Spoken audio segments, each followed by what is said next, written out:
Bonjour tout le monde, j'espère que ça va bien. Simon Brière, votre stratège de marché principal d'Argio Canada. Donc aujourd'hui, de lundi 30 août, on est bientôt rendu en septembre. Ce matin, Statistique Canada nous donnait les productions. OK? On est chez nous. Nos productions locales des grandes cultures. Je vais essayer de focuser plus sur volet Québec, là, nos grandes cultures principales, je vous dirais. Là, maïs, blé, soya. Donc, ça apparaissait ce matin dans la rubrique de Statistique Canada. Donc, pour le Québec, maïs, on a eu des ensemencements. On le savait un peu d'il y a le printemps. 885 000 acres, pas des millions quand même, on se calme.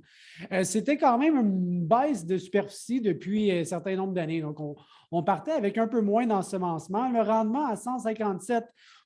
J'ai mis des boisseaux à l'acre et non des tonnes à l'hectare. Là, en fait, vous allez quand même être capable de comparer que le rendement cette année est quand même très bien. Ce n'est pas un rendement record, mais ça fait que c'est quand même une bonne production totale de 3,5 millions de tonnes. Donc, quand je disais la combinaison d'un pas pire rendement, mais de moins de superficie, fait en sorte que 3,5 millions de tonnes, c'est pas mauvais, mais on a déjà eu beaucoup plus il y a quelques années. Dans le soya, 925, même principe, là, ensemencement, rendement, production. Donc, ensemencement, 925 000 acres, c'était quand même très bien. Rendement plutôt faible, je vous dirais, hein, 42,6 boisseaux à l'acre. On avait été habitué dans les rendements plus élevés. Probablement que manque d'eau dans le dernier mois a endommagé les cultures, hein, on suppose. Il n'est pas marqué clairement. Et la production reste quand même au-dessus du million de tonnes, mais clairement une des plus faibles depuis un bon nombre d'années, depuis 2015. Dans le blé, bien, ça a été une très bonne année. 238 000 acres ont été ensemencés, un bon rendement de 49,2, hein, bien normal. Et ça fait en sorte que, combinaison de, ce n'est pas des superficies records, ce n'est pas non plus un rendement record, mais les deux mis ensemble fait quand même une très bonne production ici au Québec là, pour la production de blé. Maintenant, petit clin d'œil en Ontario, sans faire le même développement, là, juste regarder les productions totales. Dans le maïs, c'est une très grosse récolte de maïs, très bon rendement aussi d'ailleurs.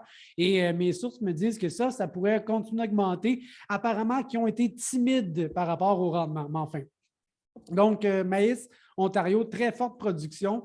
Soya, dans les moyennes, je dirais, le rendement était correct. 3,8 millions de tonnes cette année. Et dans le blé, c'est une très grosse année de blé. Beaucoup de blé d'hiver, en fait, je devrais dire, du côté de l'Ontario. Donc, une très forte production. Apparemment que la qualité est un petit peu variable. Il y a plus au niveau des récoltes, donc les indices de chute, ça peut être variable dans la qualité, mais en termes de production, très bonne année. Donc voilà pour aujourd'hui. On dit merci. Je vous dis aussi bonne fin de journée. Bye.